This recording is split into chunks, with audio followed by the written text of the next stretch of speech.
Hi everyone, welcome to Vimla Public School, Class 9, English 10. Let's start our class with a silent prayer.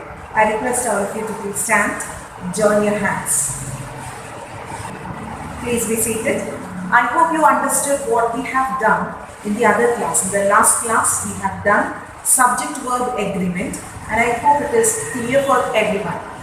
Today, we will be continuing with the subject-verb agreement, the rest of the rules, and by the end, I'll be posting the worksheets for you in the Vimla app, and you're requested to go through it, do it within the time limits, within the deadline given. So let's start the class. Now, we start with our fourth section, which covers the case of special verbs such as the to be verb. Linking verbs such as be, seem, look and appear are followed by a complement, and a noun complement should not be confused with a subject. Have a look at the following sentences so that you get an idea of the confusions that might possibly arise. You won't have a confusion deciding the verb for this sentence. An idle mind is the devil's workshop. Both before and after the verb, we have noun phrases which are singular. An idle mind is singular, and so is the noun complement, the devil's workshop. The verb has to be singular. Absolutely no confusions in deciding this. But now look at this sentence. The worst pest that can infest one's house and spoil the furniture and fittings is termites. As we have learnt, we need to mentally cancel out the relative clause. Let me assist you in this. The worst pest ...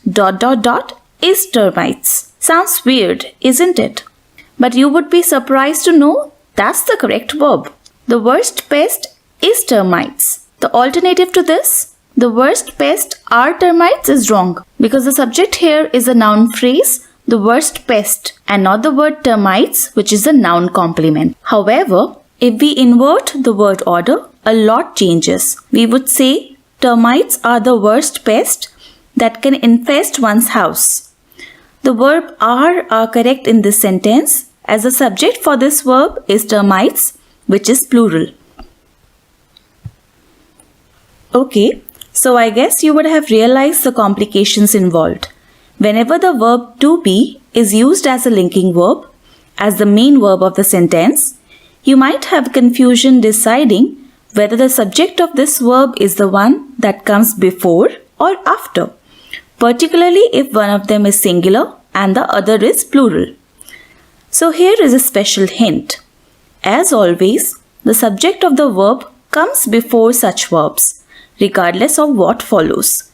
You must make the verb agree with the subject stated before the linking verb, not with the noun complement that follows the verb. Let's discuss the answers for the exercise on the right of this video. Ria's favorite dessert - chocolate muffins. Is the subject dessert or muffins? Well, the subject comes before the verb, so dessert is the subject and is singular, so we pick is as its verb. Her children - her pride. Is the subject children or pride? Again, the subject comes before the verb, so the phrase her children is the subject and is plural, so we pick are as its verb. The secret of the recipe is the diced onions. The secret is the true subject. As you have learnt, you need to ignore the prepositional phrase of the recipe so that the subject gets revealed. The problem is spiraling costs. The problem is the subject of the verb in question. And the issues - to globalization. Issues is the true subject, not globalization. Since the subject is plural, we choose the verb relate. But there are some cases where the subject indeed comes after the verb. Just being aware of them would help in identifying the subject. The subject comes after the verb in sentences that ask a question, like the ones given in this exercise. One tip to identify the subject is to change the question into a statement. - the books in the library is or are. The statement looks like the books are in the library. So we choose the verb are. - the employees consent to the terms in the contract. Do or does? Well, the statement or answer to such a question would look like The employees do consent to the terms in the contract. So we choose the verb do. And the last one is, where dash the grumpy dog and his master? Is or are? The statement would look like the grumpy dog and his master are in the room. So we choose the verb are. The second case where the subject comes after the verb is sentences and clauses that begin with here or there. One tip to help you crack these questions is turn the sentence around. So in the first sentence, here dash some tips to help you with the subject-verb agreement error. You rephrase it and you get some tips are here to help you with the subject-verb agreement error. The subject is tips, which is plural, so are is the verb you must choose. All of a sudden, here dash the minister and his associates. Concentrate on the clause, here come the minister and his associates.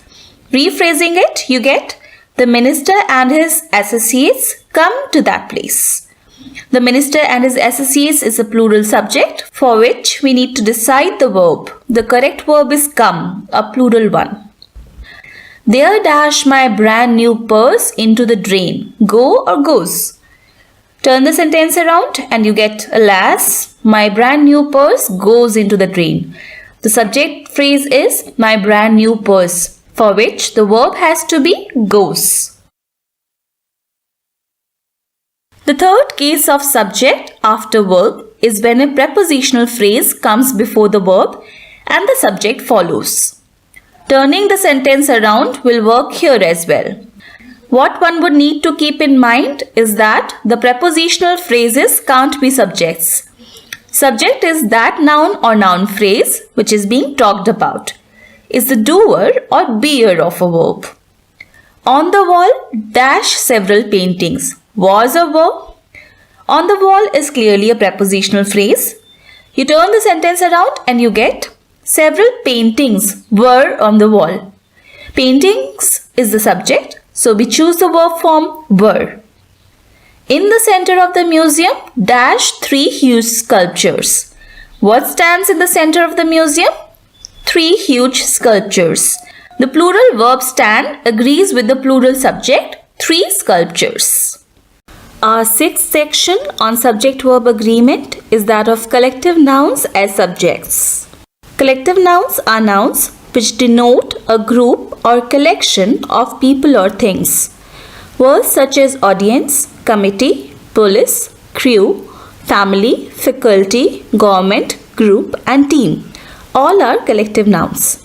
The following are the agreement rules that work in the case of collective nouns. A few collective nouns such as police, people, gentry, cattle, poultry, etc. are always considered to be plural and would take plural verbs. For example, she is happy with the way the police have handled the case. These poultry are ready for sale. The cattle are grazing near the canal. The other collective nouns can be singular or plural depending on the context in which they are being used. There are some rules of thumb that you can refer while deciding on the verb number. When the constituent members of the collective noun act as one unit, as a single entity, the collective noun is treated as singular and agrees with a singular verb. But if we are referring to individuals within the group, the collective noun is considered plural and agrees with a plural verb. The jury dash about to give dash verdict. Now verdict means the decision on a case, and the jury members, regardless of their personal opinions, will give out a single decision. So the jury acts as one single unit here. The sentence should be, the jury is about to give its verdict. But we would say, the jury are taking their seats, because in this sentence, every member will occupy their seats individually. So we need a plural noun. We say, the team practices well before every match. Practices because the team acts as one unit during the match practice. But the team are arguing over who should be the captain. Because in case of an argument, or a disagreement or even a quarrel between members of a group, the group is not acting as a single unit anymore. A plural verb is required here. The committee has to submit its report by next week. One report gets submitted for the whole committee. So the group acts as one unit. It should be considered singular. But the committee were not in agreement on the action to be taken. Just like the previous example, the verb should be plural here. The seventh section of this lesson is on indefinite pronouns as subjects. An indefinite pronoun is a pronoun that does not refer to a specific person, place or thing. Confusions arise due to the fact that some indefinite pronouns are singular, some others are plural, and a third group of indefinite pronouns could be both singular and plural depending on the context. When these indefinite pronouns are used as the subject, the verb must agree in number with these indefinite pronouns. It's best that you try and memorize this list to be absolutely sure in the area of subject-verb agreement.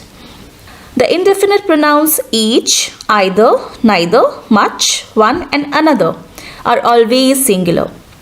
And singular are some other indefinite pronouns that end with buddy, nobody, anybody, everybody, somebody. Indefinite pronouns that end with one, no one, anyone, everyone, someone. And indefinite pronouns that end with thing, nothing, anything, everything, something. Hope this pattern helps in learning this list. Let's apply the concept. Here are some examples. One has reached already, another is on the way. Neither is eligible for the course. Everyone is required to clear his or her dues. Someone has to be responsible. Nobody knows the trouble I have seen. All the pronouns highlighted in purple were indefinite pronouns acting as subjects. They needed singular verbs like has, is, knows, etc. A word of caution here. Sometimes these indefinite pronouns are followed by prepositional phrases that modify them and come in between the pronoun and the verb. That does not change the fact that the indefinite pronoun is the subject. So if it is singular, it must agree with a singular verb. Just cross out the prepositional phrase mentally and the subject gets revealed. So for example, each of these fruits is juicy. Each of the plants in this nursery is of an excellent breed. Everyone in the office is invited for the party. Neither of these choices appears to be satisfactory. One of our managers is preparing the budget. One more exception. If a parenthetical each follows a plural noun or pronoun, the verb should be plural. Examples are: the members each feel their responsibility. They each have their own problems. 10 each of these books are required. A second set of indefinite pronouns is always plural. These are both, few, fewer, many, other, others, and several. These pronouns agree with the plural verb. Some example sentences are: the woman has 2 daughters. Both are very beautiful. Many have responded to the invitation for this weekend's party. A few are not coming at all. Several indicate that they might be late. As you would have noticed, we selected plural verbs such as are, have, indicate for these pronouns. The third and the last set of indefinite pronouns could be singular or plural depending on what they refer to. These are all, none, any, some, more and most.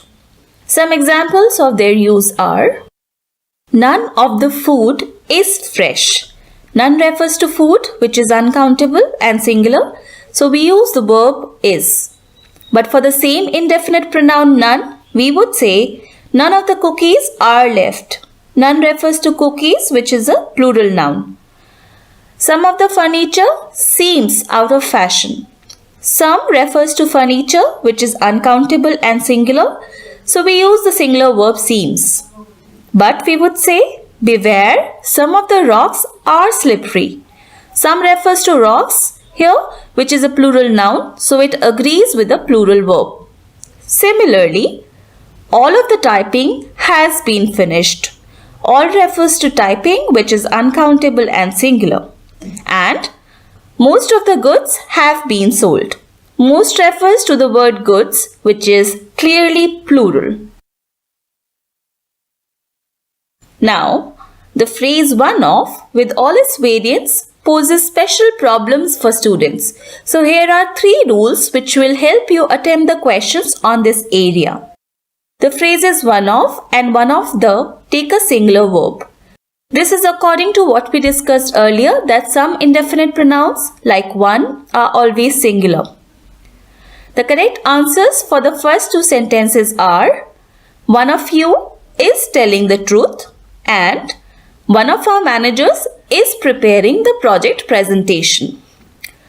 The second rule is, the phrase is one of those who and one of the things that take plural verbs.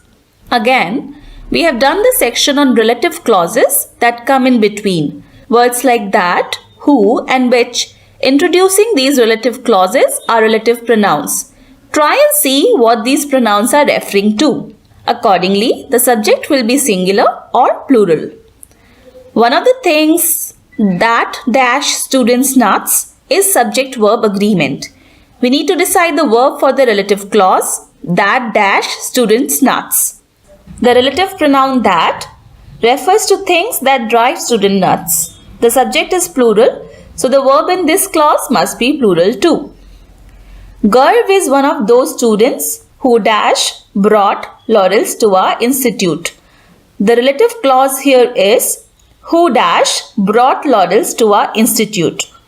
Who in this clause refers to students who have brought laurels to our institute. The subject is plural, so the verb in this clause must be plural too.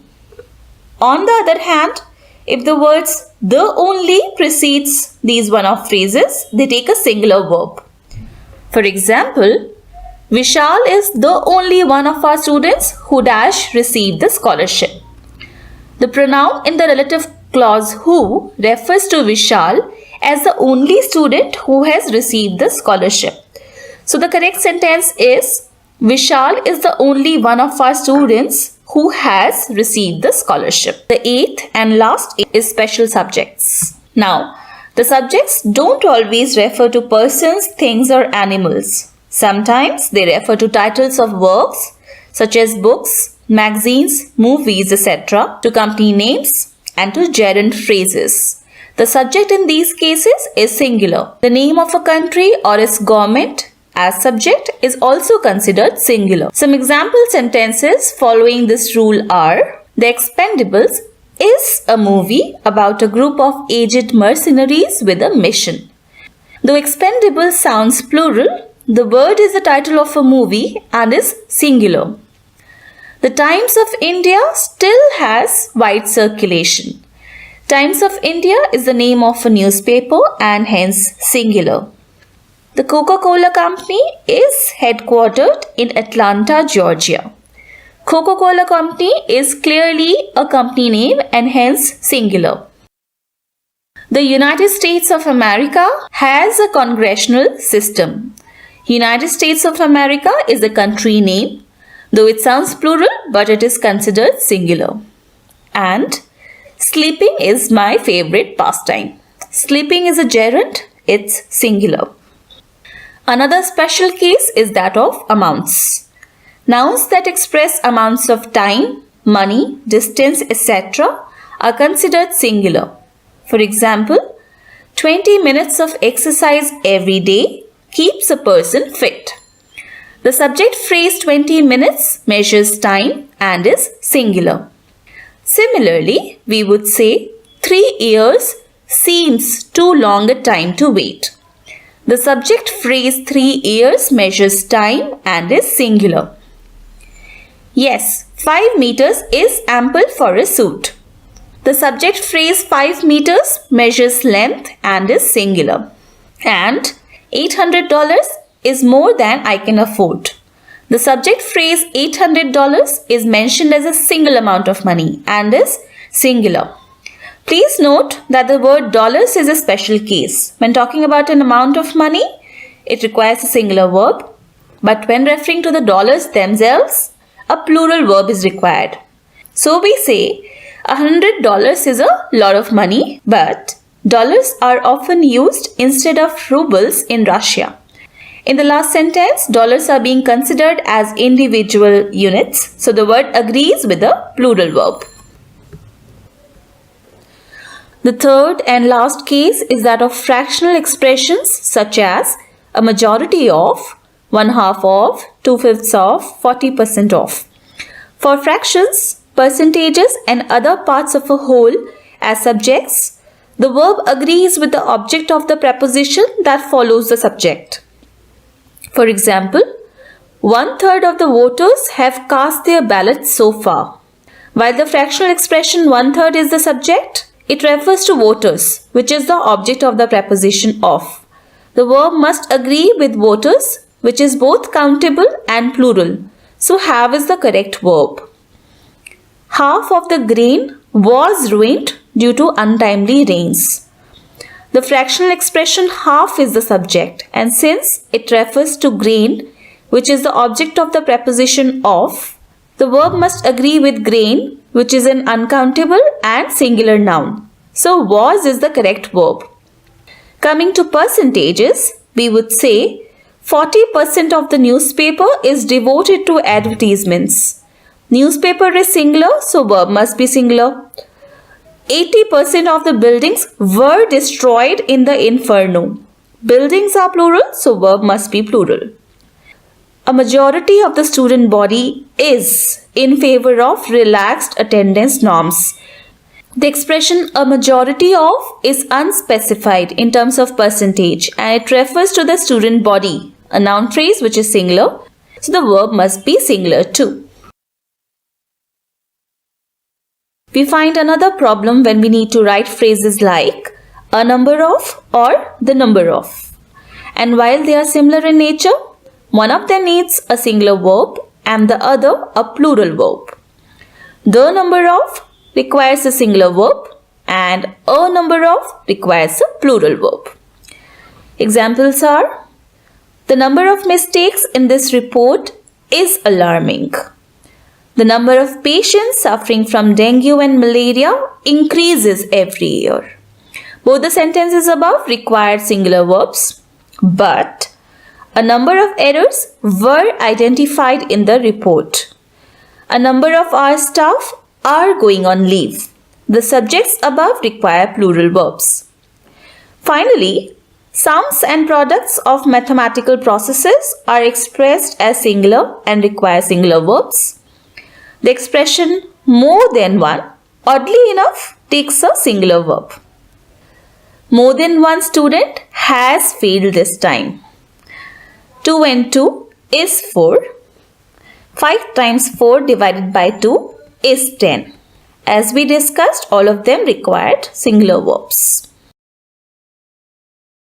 So Chance, the subject-verb agreement rules have been done. I hope it is clear for everyone. Now kindly check the homework section and do the homework within the deadline. So stay home, stay safe. Bye-bye.